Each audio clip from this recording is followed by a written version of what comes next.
Hello, folks. Welcome back to the Britt, Kanawha, West Hancock Athletics Podcast. This is Dan Kroll. It's January 31st, 2024, and this is episode 101. And this evening, I have another West Hancock legend on the program with me, Gerardo Waldo Ibarra. Gerardo is one of the best basketball players in our school's history, standout all-state football player as well. So welcome, Waldo. Hey, Dan. Thanks for having me. You bet. Was excited to get this one scheduled several months ago and get this one rolling. It's always fun when you 6 months ago ask the person to do it, and then it's finally time to do it. I always look forward to that. So before we get to Mr. Ibarra here, I got to recognize our 18 sponsors for tonight. We have Nick Schmidt, Levi Don Trucking, KT Facilitation, owned by Carrie Turhark, the Britt Vet Clinic, Trilson Auto Parts, Window World of Mason City, the Britt Car Truck Bike and Tractor Night Cruise, Miller and Son Golf Cars, Ewing Funeral Home and Monument Company, Doug and Kathy Zuehl, Daniels Auto Collision in Charles City, Triple B's Food Trucks, Britt Seed Company, Swenson's Hardware, the Britt Food Center, White Barn Picket Fence, Kelly Real Estate, and Lifetime Nut Cover. So thank you to those sponsors for giving. Like I was telling Gerardo before the podcast, that's a good chunk of money coming into the Legacy Fund. We have a lot of things going on in that, including the West Hancock Hall of Fame, scholarships for graduating seniors, any of the athletic or activity funds in the school that need some assistance. We help with that. Also, I was saying when we won another state championship in football, we help pay for awards for kids. If you want to give, you can go to sangerstrong.com. It's a quick, easy way to automate your giving. During episode 100, I put a thing out there about trying to raise $5,000 for the fund by March 1st. Still have a ways to go there. So if you want to give in any amount increment towards the Legacy Fund, you can go to sangerstrong.com or get a hold of me and I can help you with that. Speaking of the Hall of Fame, I've sent letters out in between episode 100 and this episode to about 55 different people throughout like 20 different states plus Iowa. And I've gotten a lot of feedback from those people and RSVPs already. That'll be September 6th at the football game against Belmont. And then after the game at the Britt Country Club at the Britt Golf Course, we'll have this ceremony. It's going to be a lot of fun. So make sure you can get there. Way back when, 50 episodes ago, this is good timing.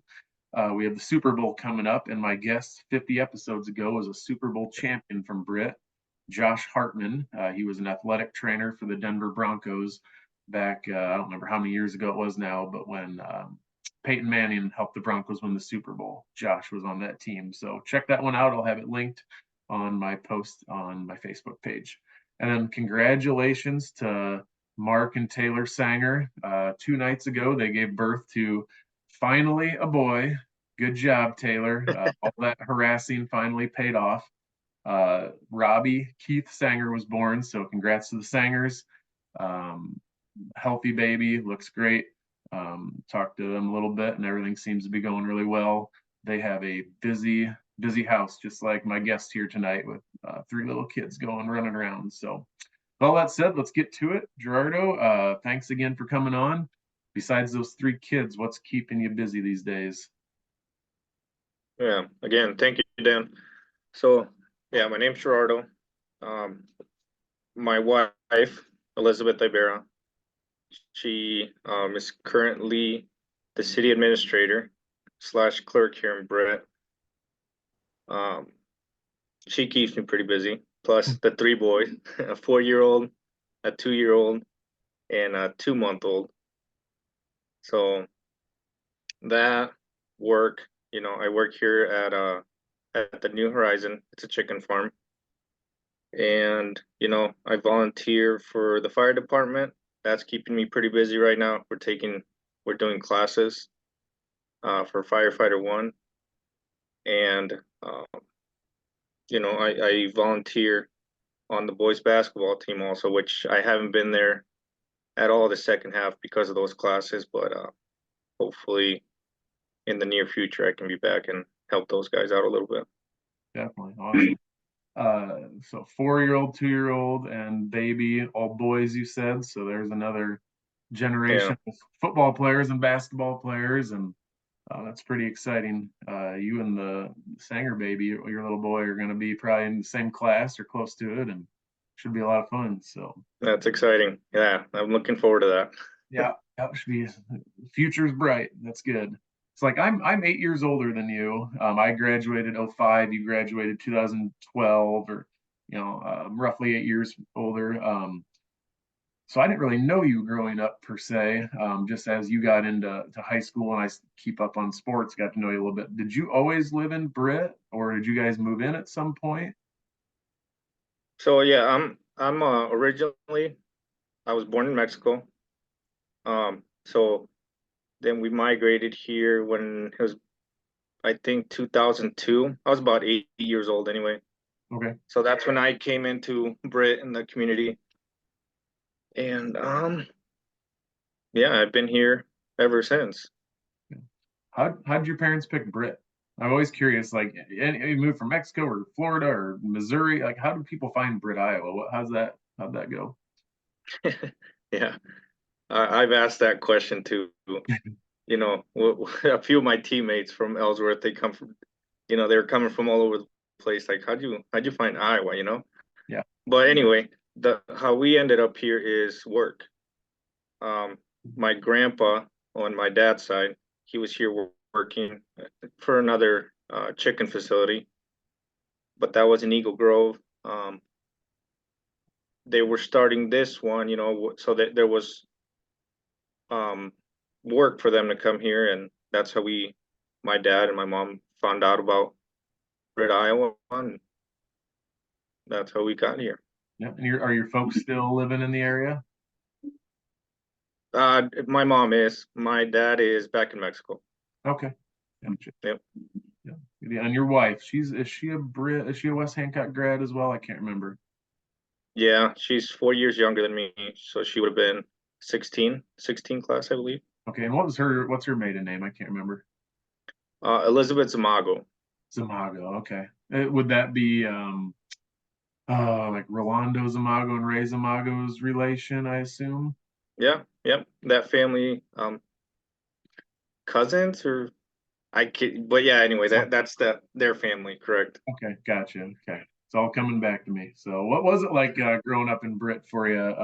Come in at 8 years old, easy to make friends. Did you kind of catch on to things in the school system, or was it kind of tough?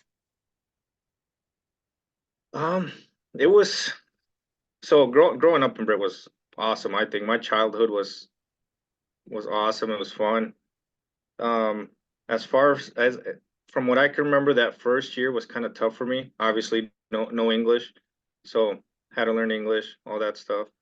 Mm. But after that, friends, I always had a good set of friends, and that came by pretty easily. We were always riding our bikes around town and you know playing basketball at the basketball courts behind the public library there. So it was a good childhood, really fun. We were always outside playing, and uh, yeah, I couldn't be more grateful than for the childhood I had here in Britt. It's pretty Yeah. fun.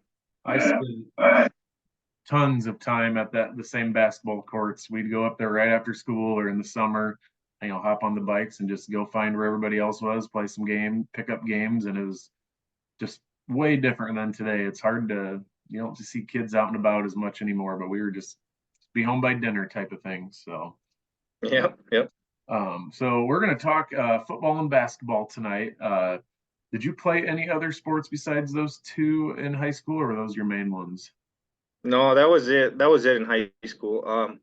I did in middle school. I wrestled and did track, Mhm. but for high school, yeah, I mainly focused on football and a lot on basketball. Yeah, yeah. We're glad you did football as well, because I feel like you were kind of growing up in that era where AAU ball was starting to become pretty popular and pretty prevalent, and a lot of bigger school kids or kids that excelled at that sport, there was kind of pressure to like just focus on that one sport. So, and then you know how it goes, small school, you need kids doing, if you're an athlete, we need you doing as many things as you can. So, Mhm. we're going to get started with football and then end with some basketball. You played for Coach Bob Sanger, 2008 to 2011. So when you were in middle school, 2006 and 2007, those teams went to the Dome. Brady Wilson, Jake Weiland, Tyler Kallstorp, those guys, they made it to the semifinals, 06, 07. And then they were a very senior heavy team, those that 2007 year. Then you come in 2008. And to say the least, 2008 and 2009 were kind of rough seasons, especially in West Hancock standards. You guys went 2-7 in 2008 and 3-6 in 2009. What do you remember kind of growing up, seeing the West Hancock program being so strong, and then your first couple years it wasn't maybe living up to standards? Do you remember it all? Like what was going on, what your thoughts were? Is this going to get always be like this? Is it going to get better again? What do you remember about your first couple years of football? So yeah, I remember those, that 7, Brady Wilson, all those guys. I remember that well because they were very good, and to me they they just looked huge, strong, fast, like some tough dudes. So I watched a little bit of their games, and what I remember from my freshman year anyway, there was 4 of us that I think dressed varsity from our freshman classes. I think Zach started. If he didn't, he played a lot. Yeah. Zach Slugger. Then I dressed. I didn't get to play much my freshman year. Jacob Patterson dressed, I believe, and then it was, or maybe it was Kobe Harms and Cody Schmidt. There was a few of us that dressed as a freshman, and um, anyway, they. I remember Dan Kruger was around, and he was a tough boy. He was big, and that was the biggest thing as a freshman. You walk in on that football field, you notice the size of those seniors and those upperclassmen anyway. Yeah. Yeah. And the speed, I always think. I remember as a sophomore, I played one game I dress varsity. You're only going to get in if you're up or down by a bunch. I go in there and I'm like going to make a tackle, and everyone went right past it. You're like, yep, this is a little different than JV ball.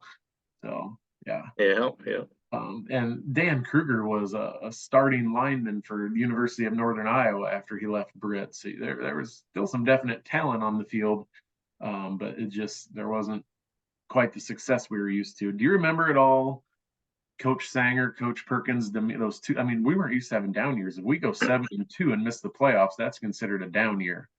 But to go 2-7, 3-6, do you remember the demeanor being different, or was it seemed just like business as usual? What do you remember about kind of fighting back towards relevancy again? Well, I remember. I mean, to me, it was pretty normal. Perkins and Bob Singer, they would push us. We know they wanted us to win. But I think they obviously pushed us more because we weren't very good. They obviously wanted to be good, but that to me anyway, that's what I expected from being on the football team and being around those guys, for them to just constantly push us, the yelling, the conditioning, the discipline and all that stuff that all comes along with it. I don't know if I'm sure it was frustrating for them that we were so bad, but I guess to me it's just part of the process. Didn't show it. Yeah. So your sophomore year, 2009, you guys improved by a game, still just 3-6, but you got really thrust into the starting lineup in the limelight there. You had to be the quarterback as a sophomore. You went 13 for 51 passing, which someone outside of West Hancock football hears those stats and they go 13 at 51. But I'm like, can't believe we threw it 51 times in a season. That's incredible. That's like a completion a game, and that's really not out of the ordinary for West Hancock football. 144 yards, 2 touchdowns, 8 interceptions. Rushing, 67 rushes for 295 yards. You were the main return guy, played a lot of defense. You had an interception, 41 tackles, and you were also the kicker. You ended up becoming like the best kicker we've ever had in school history. That sophomore year, you made 8 extra points. What was that like, having to not only just step into playing a lot, but being the quarterback on the varsity team? Yeah. I look forward to it. I like the challenge that was that hand anyway. I like competing and being tested. I thought it was pretty cool, or I took a lot of pride in playing with those older guys.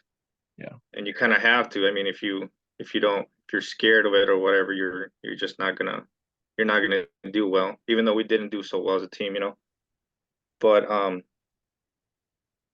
yeah, that I think that year I shared quarterback roles with Jake Christensen maybe, Maybe. Remember off the top of my and yeah, I can't remember. Let me check. I got But the record book right here. 2009. yeah, obviously I couldn't throw worth a darn. I got small hands, so But the 8 interceptions, I'm surprised it wasn't more. we also didn't do it or need to do it a lot at times. So Yeah. Ryan Swanson is who you meant to say. Ryan was 7 of 10 that year for 88 yards and threw an interception. So Ryan, but then I believe by that next year he was pretty much primarily a running back, if I remember right. Okay. Yeah. Yeah. And then, 2010, you were the main quarterback. Ryan still passed it 12 times in 2010, but he was mostly, I believe, used as a running back. So, but that sophomore year, you had a lot of kids coming back in that class below you, and then you had Zach in your class and some other guys. Did you know that 2010, your junior year, was kind of going to be that resurgence of West Hancock football? Could you guys tell? Did you put the time and the work in that you knew it was going to be better at this point, your last 2 years? So I guess I never really thought of it that way. Like, oh yes, we're gonna get back on track. Like I said, I just I worked hard. I wanted to do well, and I didn't really think of, oh yes, we're back. We're back to where we're supposed to be. I just always wanted to compete and always wanted to win. Mm, And it just kind of happened, I guess. yeah. Yeah, 'cause your junior year, 2010, you guys went from 2-7, 3-6, and you made it back to 8-4. Made it to the state quarterfinals. You were literally just a game away from the dome, a year removed from having a losing record. Uh, Started the season, you guys lost to Garner by 7, which is never fun. And then you lost to Lamar's Galen in the third game, 30-14. So at that point, you guys were 1-2. And some people might be like, "Oh, here we go again, another losing season. West Hancock football's done." But then won a couple games in district play, lost to Northwood by 11, and then reeled off wins to end the season. Got to the playoffs. I think one of the better playoff wins we've ever had um, was obviously this season in the state championship against Woodbury Central. We're down the whole game and come back and win. You guys did that in 2010 against Woodbury Central. You guys were down, I believe, 22-6, maybe into the third quarter, and come back and win 28-22 in the first round. What do you remember about that comeback win at Woodbury? Do you have many memories of that game? I remember it was cold. It was really cold. And like you said, we came back. Zach just kind of took that game over. I think he popped off, right? He might have returned a punt or a kickback for a touchdown and a couple big plays. Um, I think Josiah had a big pick, or I mean, it was just crazy. We were getting our butts whooped, and you know, we just turned it around and we came out with that W. I don't know how that they were a good team. They were tough. Yeah, and they Yeah.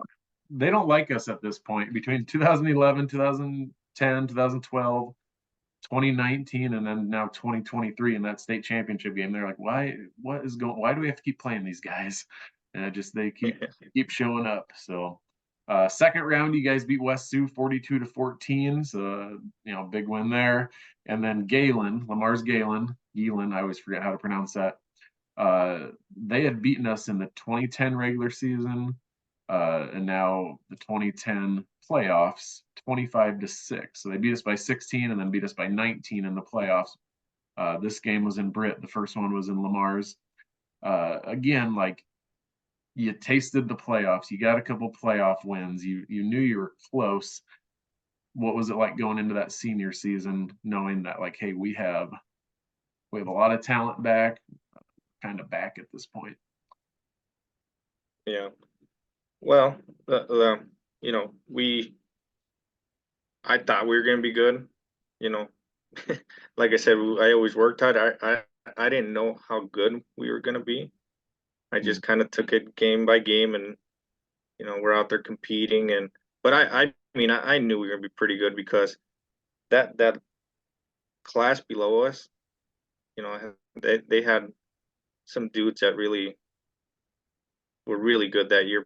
Patrick, Seth, a few of those young Chris Slugger, and we've been playing at the varsity level for so long that, you know, for our senior year, I felt like we were due for something big anyway. Yeah. Yeah. And you guys, you were so close, and we'll get to that here in a few minutes. You started that senior season 2011, crazy 36-33 win over GHV, big win over Lake Mills, and then again you had to play Lamar's Geelan. They came back to Britt for the second time in less than 2 seasons, beat us 38-28. So we're 0-3 against them in barely those 2 seasons. Did you guys think you had a chance to beat them if you played them again? Did you want to play them again? What was your thought about Lamar's at that point? I was nervous about Lamar's. That very first time we played them the year before, I think we went to their place, and their record, like, I had never heard of them. Or, we just know we were gonna go over. It was a long drive.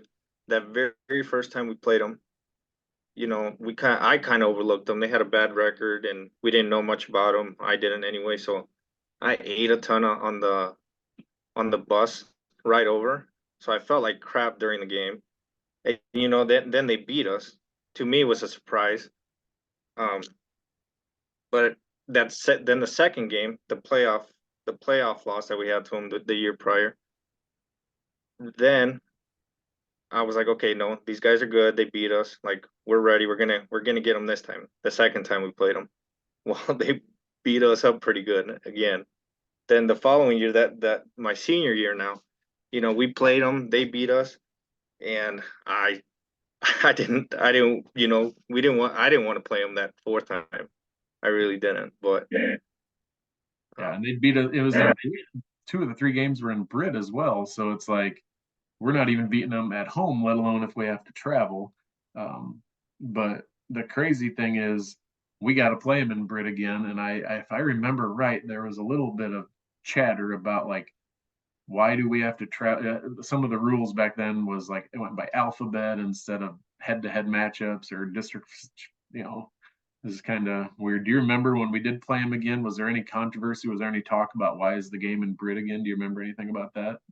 I don't remember anything about that. But man, I was glad that it was in Britt. That's a, I'm sure that helped us out a lot. That's a long drive.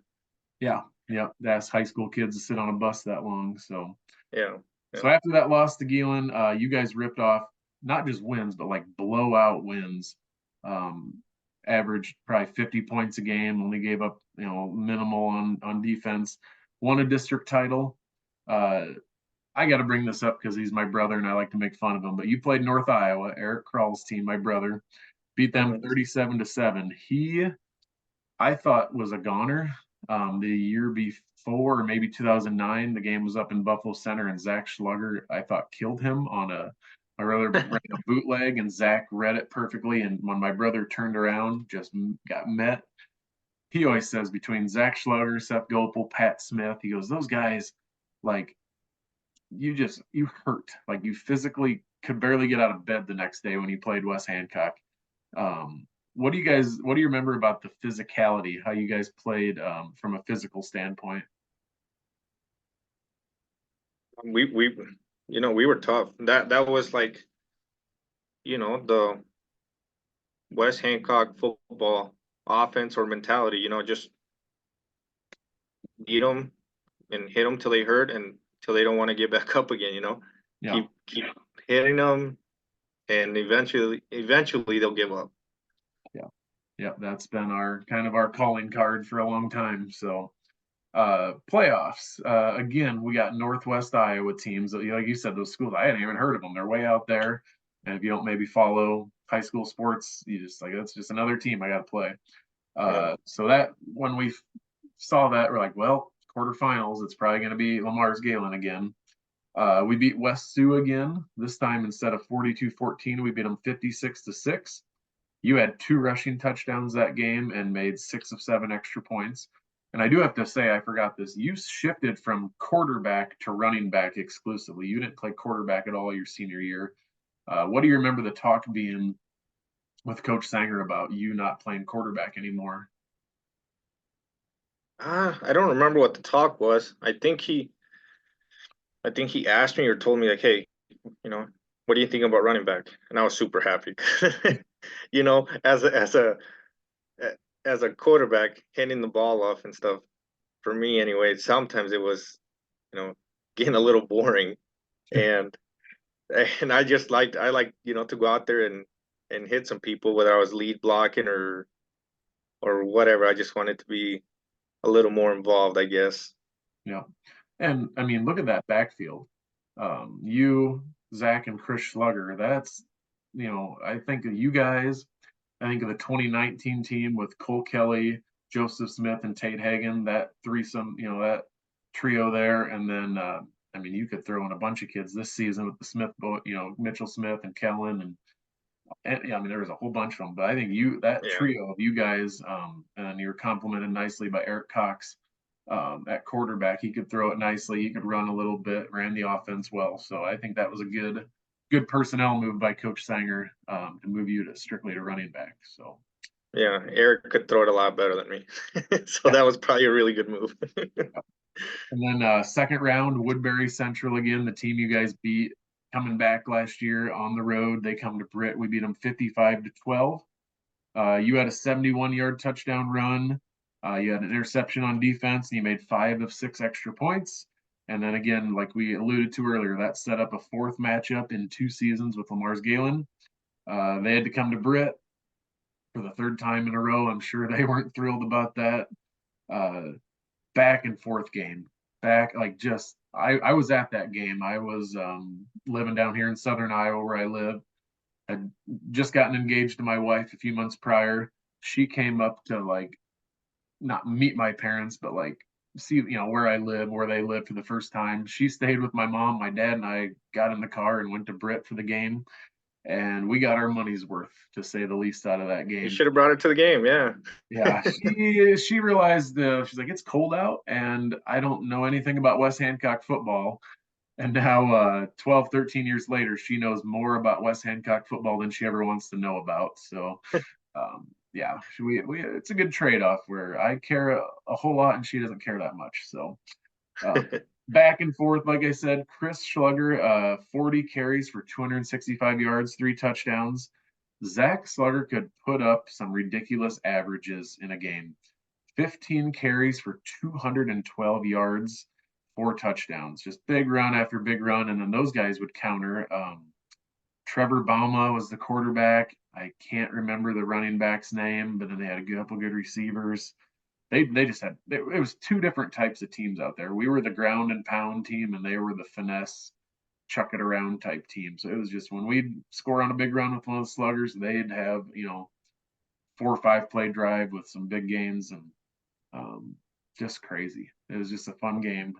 We end up getting the win 47-40 after rushing for 495 yards. They scored to make it a 7-point game. They kick an onside kick, and I remember it was a fast. I mean, this kid just smacked the kick, and it went straight out of bounds on their sideline. No one had a chance to get it. That meant you guys were dome bound for the first time since your 8th grade year, 2007. What was going through your mind when it was final, like, we're going to the dome?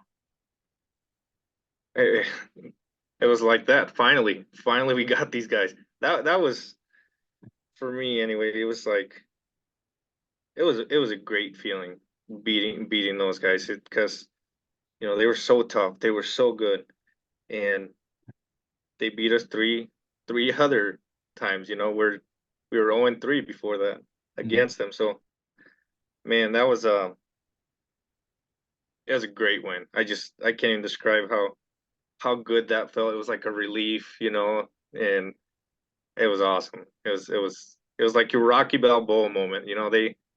They beat us up so bad, and at that final moment, you come out victorious and go to the dome. So that was pretty cool. It's kind of funny. I'm listening to a new podcast where these two guys break down old '90s kids movies, and they go, "We used to love these movies," and you watch them as an adult, and you go, "These aren't that good." Uh, their latest episode was Little Giants. If you remember that football movie, Yeah, uh, I watched it. the kids were getting the not good team, the Little Giants were getting beat at halftime like 21-0. They were wanting to quit, and the coach laid out these stories, and he goes, "Even if they beat you 99 times, then they're like, that's that one time." So, and I was like, "Hey, that's kind of funny. I'm going to talk to Gerardo about this." I mean, it was kind of that situation. They beat you, beat you, beat you, and then you finally got them when it mattered most. And it, Yes. really dorky comparison, but that just popped into my head last night when I was watching that movie, listening to that podcast, reliving my childhood. So, when you guys won and then started maybe watching film on Madrid or talking about things, was it a we're just happy to be at the dome type of thing, or was it we can win the whole thing? What do you remember about the lead up to the playing in the dome? Well, I think if I remember correctly, I think from what I remember, a lot of people were saying that the state championship matchup was us and Geelan that game. Yeah, That when we met that final time. So I thought we could win it all because Geelan was a very good team. yeah, And so yeah, for me after doing that, I thought we were gonna win the state championship, and we had a shot. yeah. And Gielan in the dome would have been dangerous. They're that type of team that the way they can pass the ball and use their speed, that setting is perfect for a team like them. So I could see people saying that's a state championship quality team when you get to indoor football. So Yeah. Madrid though, you can't get two different opponents in back-to-back weeks. Lamar's Galen, chuck it, use their speed, get guys out in space, and then you have Madrid, wishbone offense, just run, run, run. I remember the whole thing with Coach Sanger and Coach Hinkle. The one Coach Hinkle said something about first coach to call a pass play as a pansy, like who's going to be the first one to pass it. And then Coach Perkins' son was the defensive coordinator that game for Madrid. Another back and forth game. 899 yards of total offense in that game between the two teams, and we won 48-38. I was expecting a 14-8 game that took about 52 minutes to play the whole thing, just because it was just going to be both teams running the whole time, but it wasn't the case. It was score, score, score, score. Zach had 10 carries for 246 yards and 4 touchdowns, 24 and a half yards per touch. His touchdown runs were 75, 65, 65, and 28. So it was just a track meet. And then we also had a pass that went 80 yards from Eric Cox to Ryan Fetters. Josiah Eccles had an 88-yard pick six. Another thing I noted was Gunner and Ryder Clark combined for 32 tackles in that game, which when you're playing against a team that runs that wishbone type offense, you read your keys, you do your job, you're probably going to lead yourself to the ball. You had 4 or 5 PATs. You are very high up there in game, career, season made PATs, PAT percentage. So that's a big part of your legacy. But talk about this win going to the championship game, and it was also Coach Sanger's 300th win. What did it mean to be a part of that for you? It was awesome. It was awesome that I could help him, achieve that, and that we could get that win for him. But what I remember about that game is that, the lead up to it or the game plan, I remember it was supposed to be the defensive battle, right? The Perkins defense versus the Perkins defense. Yeah. And all week or when we were planning towards this, we had to contain the edge. That's what they were telling us. These guys are fast, and they were fast, obviously. You have to contain the edge. You have to contain. They're really fast. Don't let them get outside on you. Don't let them hit that corner full speed. Contain them. Very first play or second play of the game, I remember the guy. I thought I had a good angle on him. Nope. He was way quick, took off for 70, 80-yard touchdown. And that very first play, I think they scored first. I was like, oh no, this is gonna be a long night. Yeah. But luckily we had the sluggers there to Yeah. pick those off. Go tit for tat with those guys all night. Yeah. I was actually the head coach at Southeast Warren that season. I was young and inexperienced and really didn't know what I was doing. Didn't have a lot of talent on my team. We had to play Madrid the last week of the regular season this year in 2011. And I was down to like 15 healthy or eligible kids. And it wasn't my best 15 kids. We're just like, we have to just find one way to do something good in this game before they call off the dogs and get ready for the playoffs. We're running the wing tee. The few games before that, I had taken my wing back on the left and I had motioned him over to the right. And then we just throw a quick little out pass to him. And I knew Hinkle would have seen that and Perkins would have seen that on film. And so we switched that up and we faked the little out pass and had him run a fade, what I called it a fade, just a down the field route. And we scored like a 60-yard touchdown on that play. And my maybe favorite accomplishment as a very young, inexperienced head coach was Hinkle and Perkins after the game complimenting me on that nice wrinkle we threw into the game plan. They beat us 55-6. So it really was the only positive.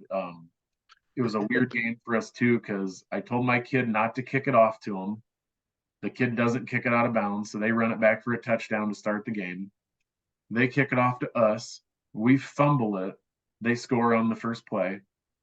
They kick it off to us. We score on the first play with the play I just described. I tell my kid not to kick it off to them. He kicks it off inbounds on accident. He tried to get out of bounds. They run it back for a touchdown. And then I believe one or two plays later, we fumbled it and they scooped and scored it or something. It was like 35-6 and only like 4 offensive plays have been run or something crazy like that. So that's my memories of Madrid that year. Between my game, that was just ridiculous, and then your guys' track meet with them was just Yeah, they were fast for sure. We just were like, we have no chance. Let's at least find one good thing that can come out of this game and move on with our lives. So, yeah. So the next week, you guys get Lisbon in the state championship game. What was it like just prepping for a state title game? Like I missed the playoffs twice in my career and only made it to the quarterfinals. So we didn't really even sniff a state championship game. My sophomore year, we could have. We lost in the quarters. If we would have won, I think we would have won the semis and gone to the championship. But we didn't get that. What was it like just prepping and getting ready for a state title game? It was nerve-wracking. I was nervous anyway. Playing for the state championship. It was, yeah. They were a very good team, obviously. But I don't remember specifically what we worked on or anything like that, what the game plan was for those guys. I don't remember much of that. But yeah, I remember being really nervous, excited, anxious, to be playing at that stage of the state championship football game, and it was pretty cool to experience it. Yeah.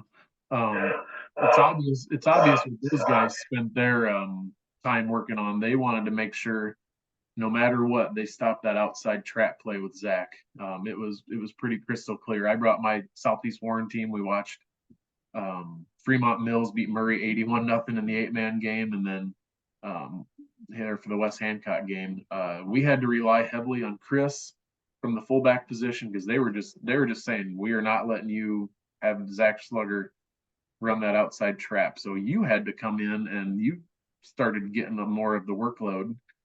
You had 6 carries for 35 yards pretty early in the game. So it was pretty obvious like Gerardo's going to have to be the one to carry a lot of the load today with Chris because they're going to just take Zach out of the game. Do you remember that well? How it was like, hey, yeah, it's kind of going to be my day. Yeah, I was very lucky to have Zach running to the other side because they were going to key on him, and I can't believe they actually, held him or stopped him the way they actually did. That was a heck of a job by that team to do that because Zach's he's a beast. He was a good football player, you know. So I was surprised by that, but um, yeah, I was just they were keen on him so much that for that quarter and a half that I got to play, I had some good runs, Yeah. and I think I could have helped out the rest of the game, but we'll never know. Yeah. So when people wish someone good luck, sometimes they say break a leg, and unfortunately, that got taken literally, I guess, in this game. Uh, they were taking Zach out of the game, but you and Chris were keeping things moving. A low scoring game like we thought the other two games would be, or the Madrid game would be.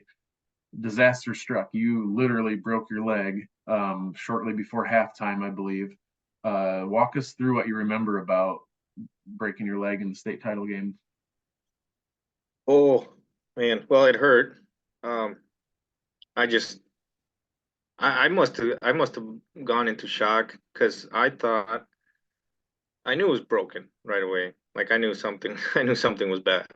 Yeah. But I thought that they that I went down and they got me on that stretcher and carried me out of the dome pretty quickly. I thought maybe like 5-10 minutes went by, and then talking to people, to my mom and my brother and a few other people, they said it took close to an hour. It was a very long time, and I don't remember that. I just remember it was next thing I was on the ambulance, and that was that. Yeah, if I remember correctly, when that happened and when the game resumed, it was probably 15, 20 minutes. I mean, it was a while. It was one of those like, this is not going to be a quick little get the guy off the field, keep the game going. It took quite a while to get you stabilized and whatever else they need to do. So, do you remember the play itself? Like, did your leg buckle up? I can't remember. Do you remember how that happened exactly? Yeah, I kind of do. And so what happened is, we're kicking that extra point, I believe it was. Yeah, Yeah. an extra point. And uh, they got the guys coming off the edge, trying to block the kick or whatever. Um, the dude, kind of dove and laid out trying to block the kick.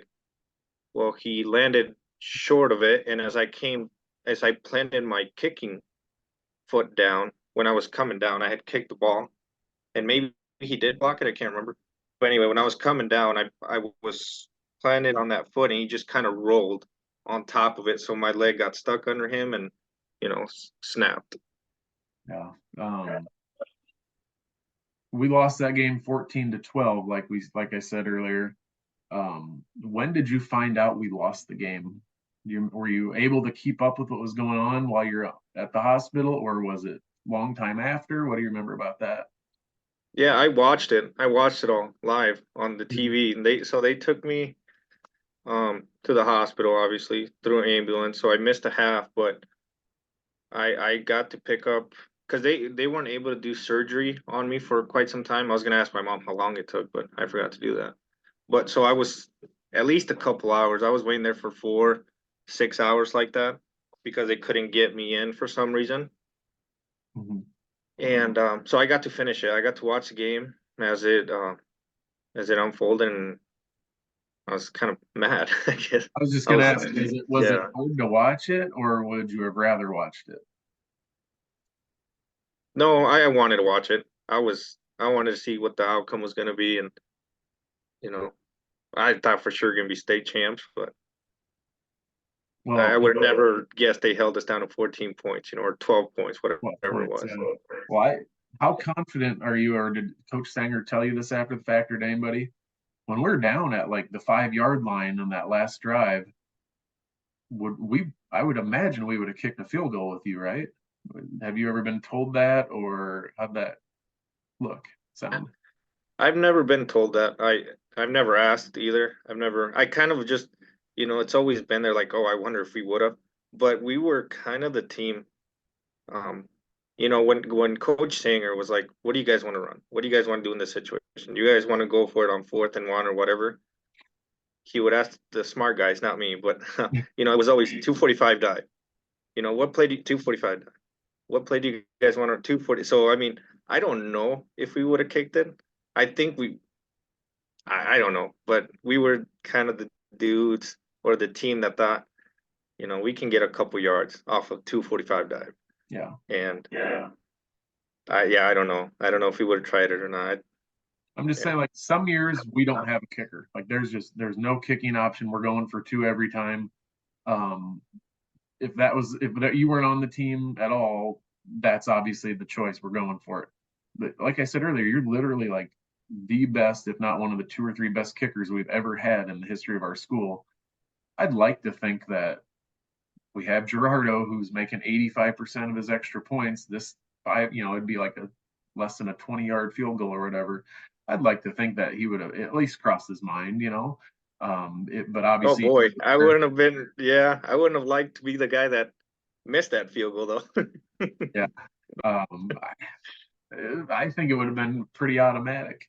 I, Um, I so hope a so. lot of people have said over the years, like, if you were in the game and able to play, we probably would have won it. So how bad and how long did that sting that you guys got that close and couldn't quite get that big trophy?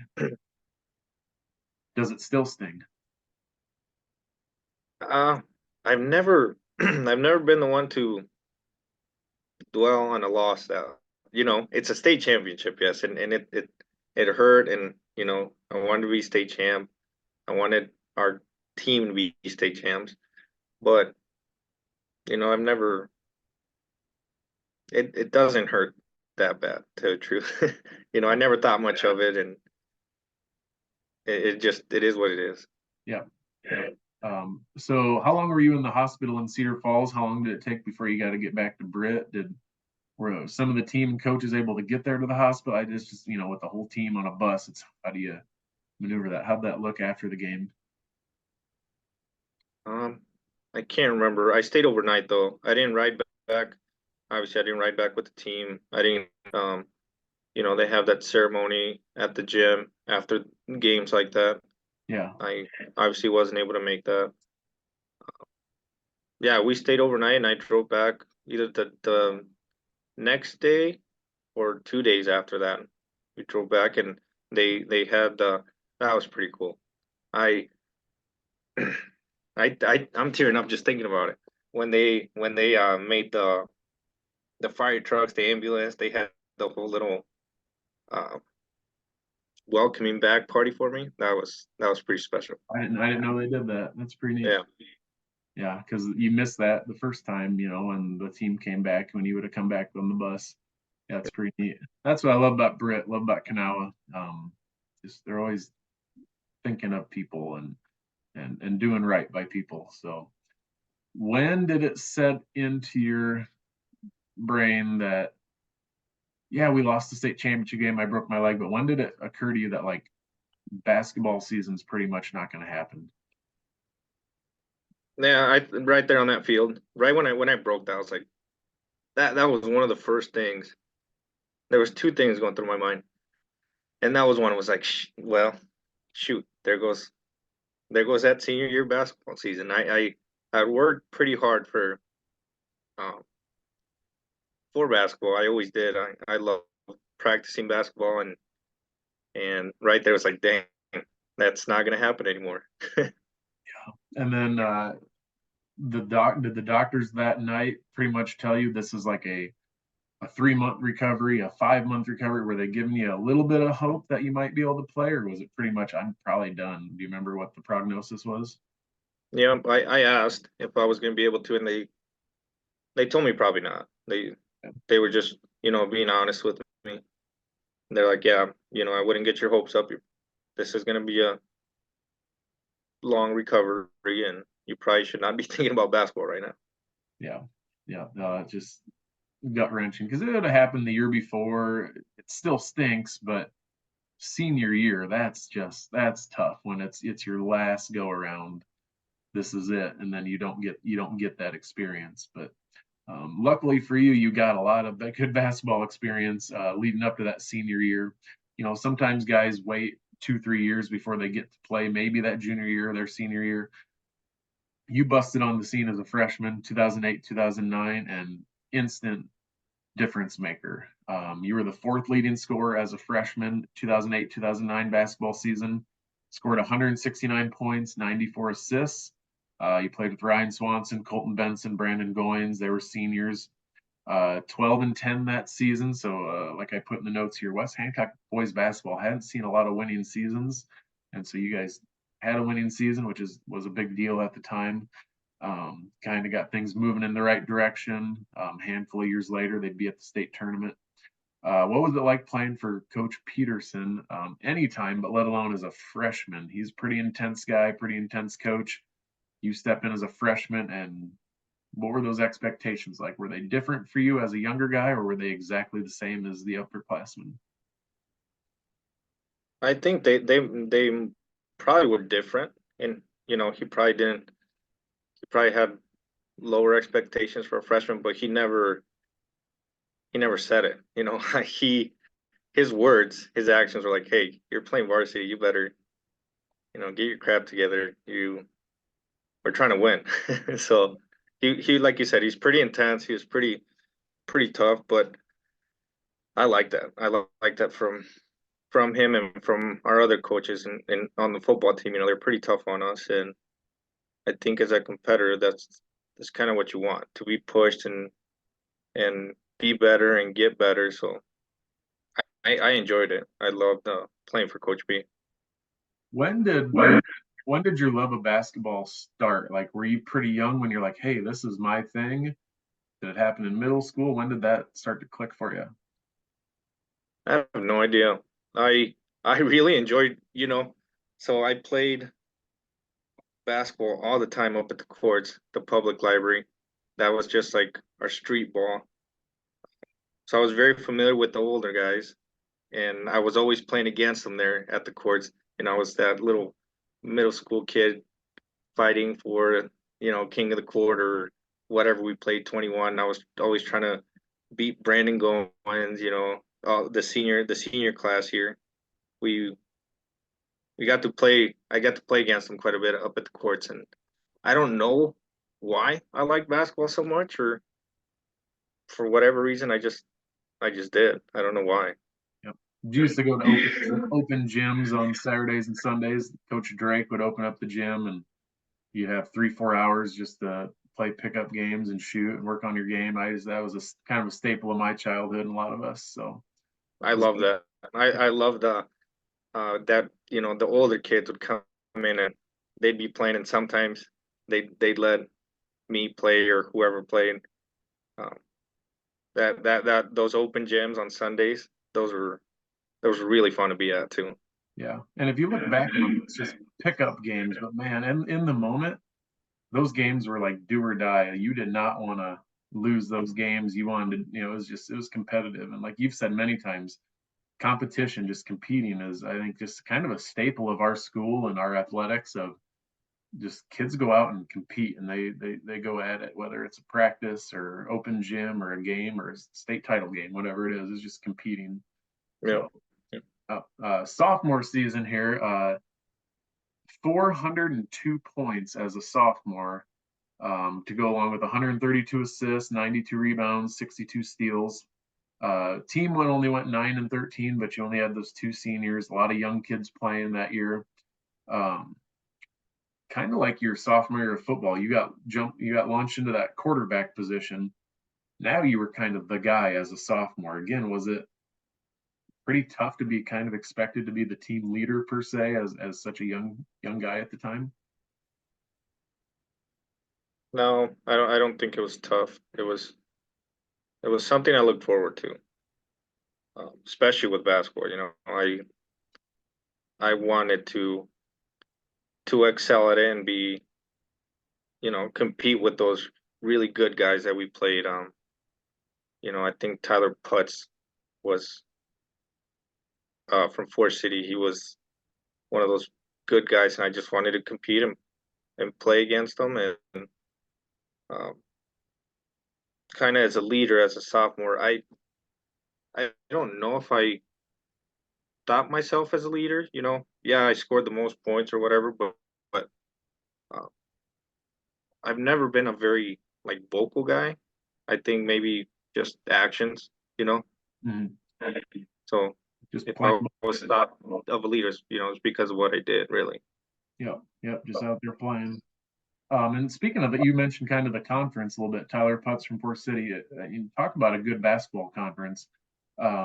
Forest City was always solid. Lake Mills was always good, and they're really good now. Garner always had a good team, and they still are very competitive. Osage was always good. At the time, my brother's North Iowa teams was kind of an up and coming team. They ended up going to state. They're really Newman was competitive. Belmont had its moments. There really wasn't like an easy game in the NIC back then, the North Iowa Conference that we used to have. Um, even when I played, yeah, we'd get beat by Forest City, but everyone competed against each other pretty well. So, you Yeah. know, your junior season, I thought this was a pretty great stat line. Quadruple, triple season is what I'm calling it. I think I might have made up a term there. Uh, you had at least 100 of four things on the stat line: 387 points, 137 assists, exactly 100 steals, and 156 rebounds.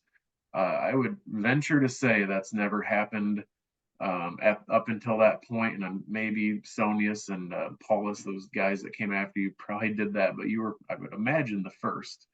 Um, Pretty impressive stat line. At that point, you pretty much held most of the school records for the major stat categories, and you held them for a handful of years until I said like Nate Paulus and Connor Sonius came around. Had some good battles again in the conference. One game I just clicked on because I was curious. My brother's team, North Iowa, you scored 32 points against them. I remember Eric talking about like that kid, like there's no stopping that kid. We're not scheming up a way to stop him. What are some of your memories about your junior season and your first 3 years of playing ball for Coach P and with your teammates? It was fun. I really enjoyed my freshman year. It was a lot of fun because, you know, I took pride as, starting as a freshman or whatever. The very first time I met Coach P, he's like, "You're gonna be my starting point guard." I'm like, "Okay, yeah, that's what I want." Yeah. And he's like, "You better get used to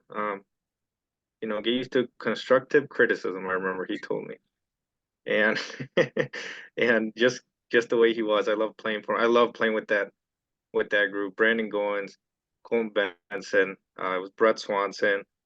Oh, who else was a senior that year?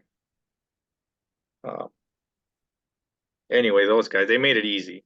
Colton Benson was amazing.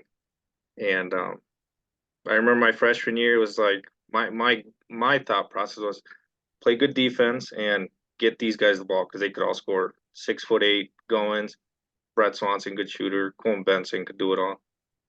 And my sophomore year, I enjoyed because then I was playing back with the guys that I grew up with, Jacob Patterson and all those guys. Junior year, it was extremely fun. JP, Ryan Swanson at that time, Ryan Fetters, Johnny Ekoff, all the guys that I played traveling ball with, growing up in middle school, whatever. We were together then, and I enjoyed it. It was fun. Um, the North Iowa team, your brother's team, I they were I just remember looking at that team, and they were so poised. They were such a good team. They were I just they were so poised. I was amazed at that. How they were all calm and they did what they were supposed to, and they were must have been really really smart basketball players because they made it look easy sometimes. Yeah.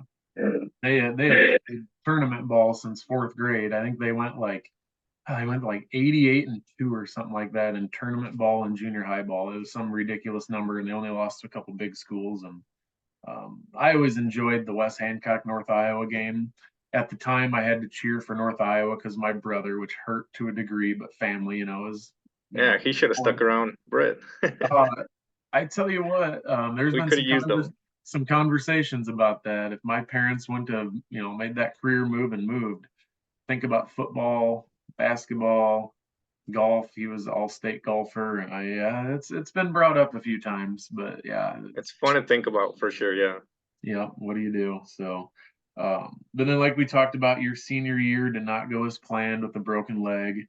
Um, what were your aspirations? What were your predictions for your senior year?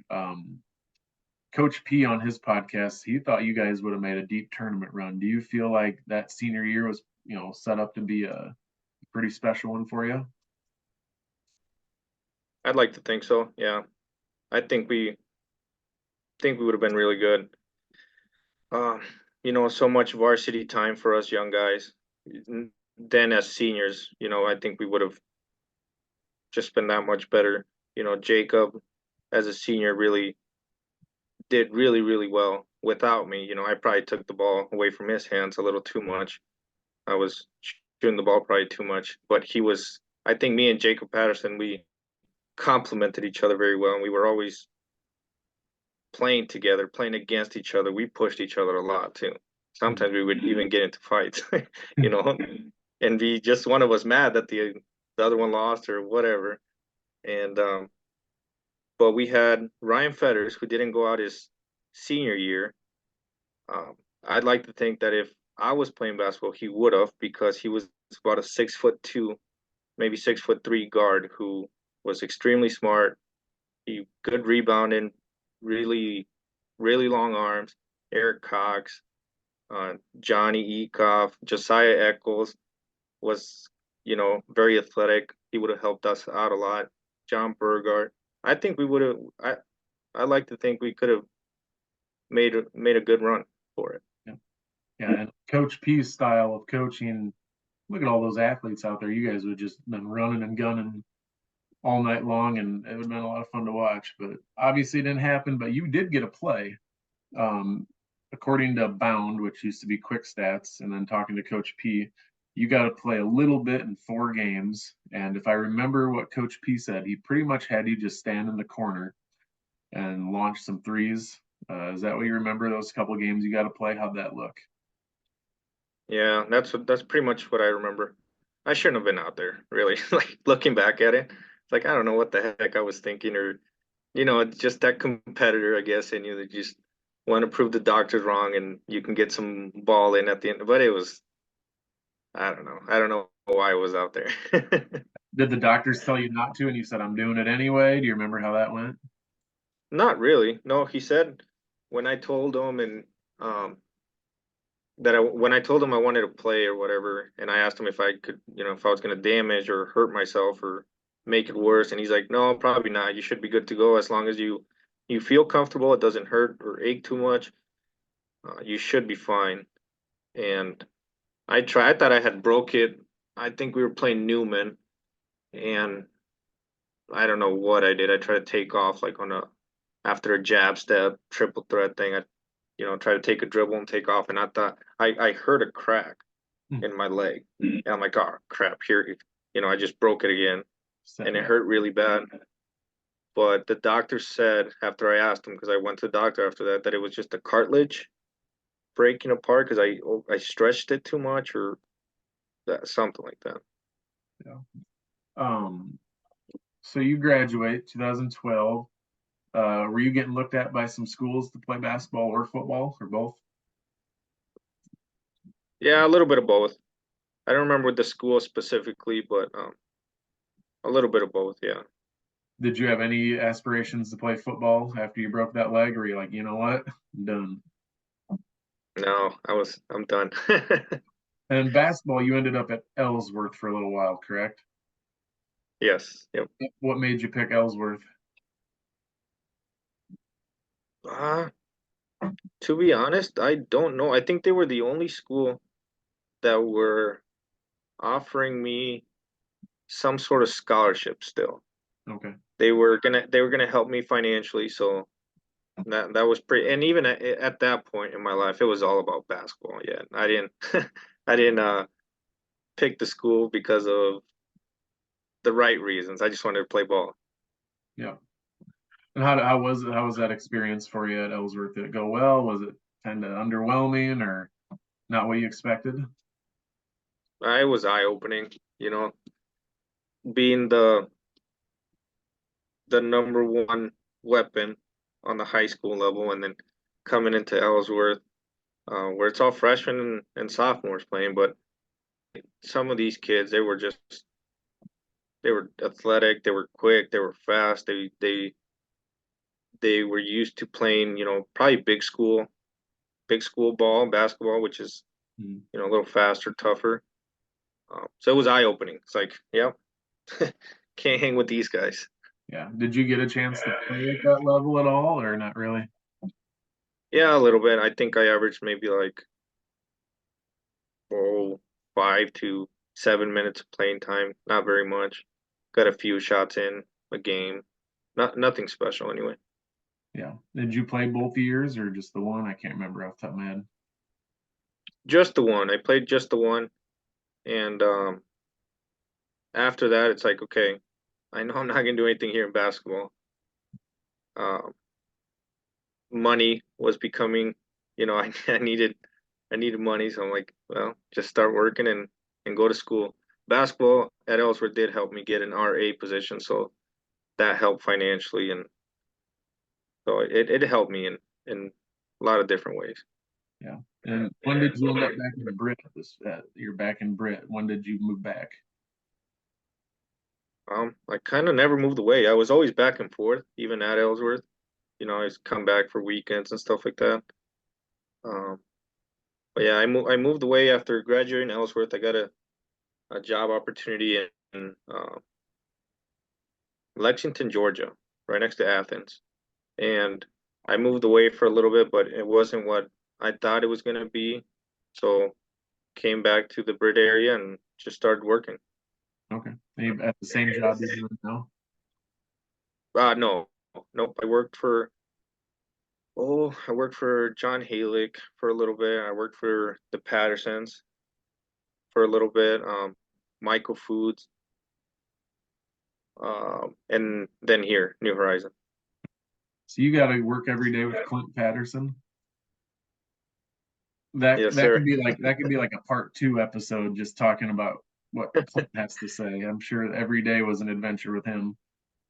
Yeah, beautiful family, that Patterson family. I mean, they're good people. Yep, yep. Always fun to catch up with Clint. He's, you could go 10 years without seeing him. He's just gonna pick right up and start tormenting you again. It's he's a good dude. And He's Lynn, his awesome. wife, Yeah. was always a substitute for us, so I always enjoyed having her sub Okay. and stuff. So, uh, what are some stories you have about teachers, coaches, teammates, big games, anything like that? Anything that you want to share that you haven't gotten to yet? Football, basketball, you name it. No, not really. I'm not. I don't have the best memory. So You're young. Come on, you're young. You get time to forget things. But yeah, who are some of the teachers at school that stand out to you that helped you and were good to you? I got along great with all my teachers. I think maybe they didn't think the same of me. Yeah. But Miss T, we were always talking sports and news and stuff like that. I really enjoyed her class. Coach Francis, um, shop class was always fun. Oh, art class. I took art class with Miss Carlson. She was always fun to be around with. Also, Coach P and P. I loved his class. I got to watch a lot of film in his office. He would have the TV set up, and during my um, free period or whatever, and sometimes during gym, I'd go in there and watch some film for basketball or whatever. No. So I enjoyed all my teachers, all of them. They were amazing. Do you still keep up in the area? So it's probably easy for you to keep up. Do you still keep up with West Hancock sports? Go to games a little bit? Not as much as I should. No, I do.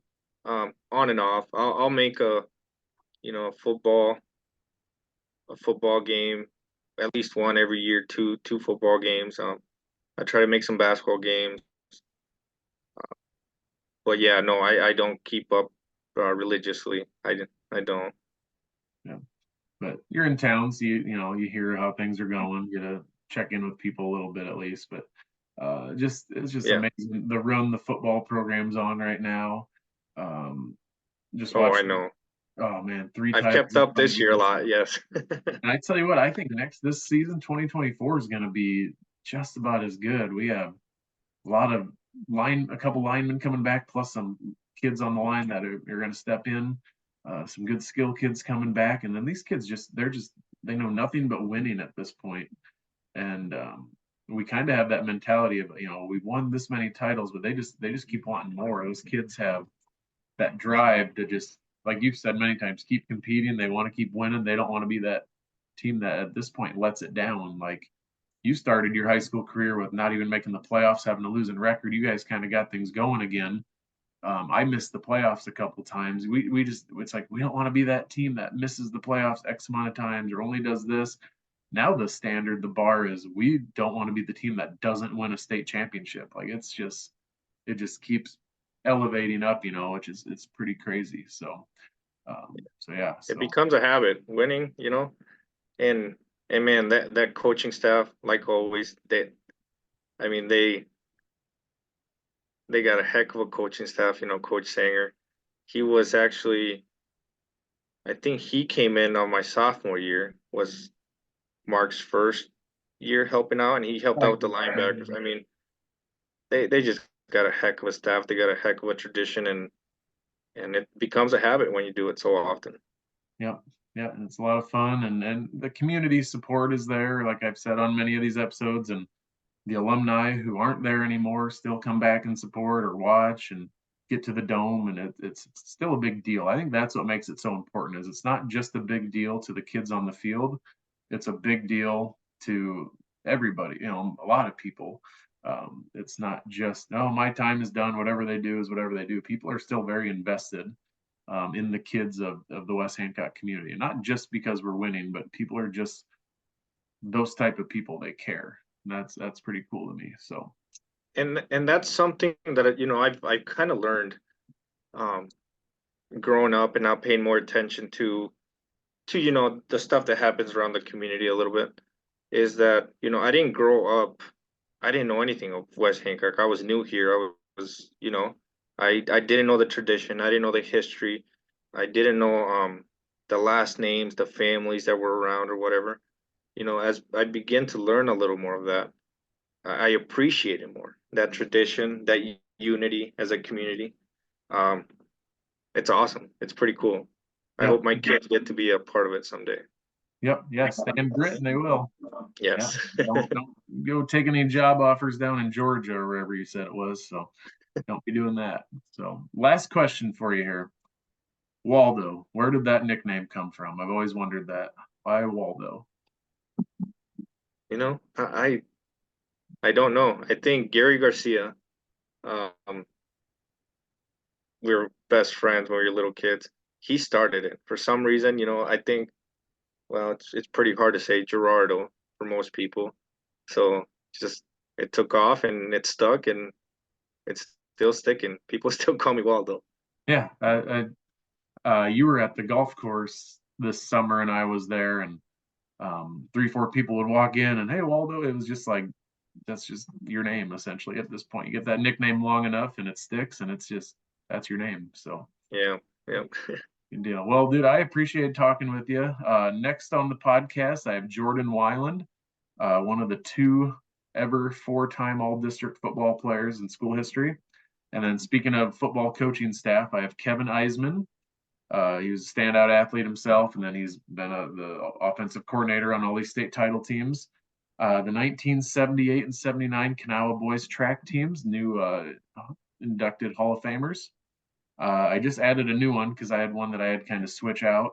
I have Doug, Jake, Kane, and Kale Zuehl, a 3-generation of Zuehls episode that I just got kind of organized.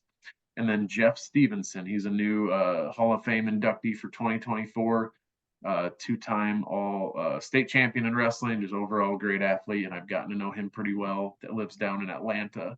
So I'm excited to record over the next few months with all those people. So again, the goal by March 1st, I'd like to raise $5,000 for the Sanger Fund, just do one big push and kind of get that fund up so we can keep moving forward. I'd appreciate anybody up in their sponsorship or becoming new sponsors or just flat out and giving if they'd like. You can go to sangerstrong.com to do that. So Waldo, any last minute things you want to throw out there? Any thoughts, or are you just like, hey, let's go home? No, I just want to thank you, Dan. You know, it's crazy how much time you dedicate to this. Um, I was just looking over. I had written down some notes and stuff like that. I didn't even look at them. I did. I probably missed all the highlights that I actually wanted to talk about. But anyway, um, yeah, it's impressive what you do. Thank you for all this time and effort that you put into this thing. Well, I appreciate that. And I never do this last minute shout out thing just so people say that, but it's just Britt and Kanawha and West Hancock just mean a lot to me, just like it means a lot to other people.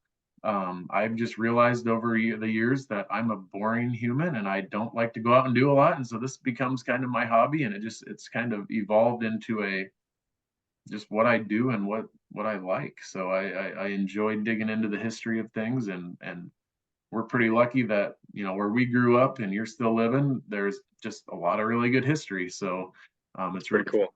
to see that coming out. There's just new things we're learning and finding all the time. So well worth the time and effort, that's for sure. So I appreciate your time and effort tonight, Gerardo, and thanks again for coming on. And like always, go Eagles. Go Eagles. Thank you, Dan. See ya.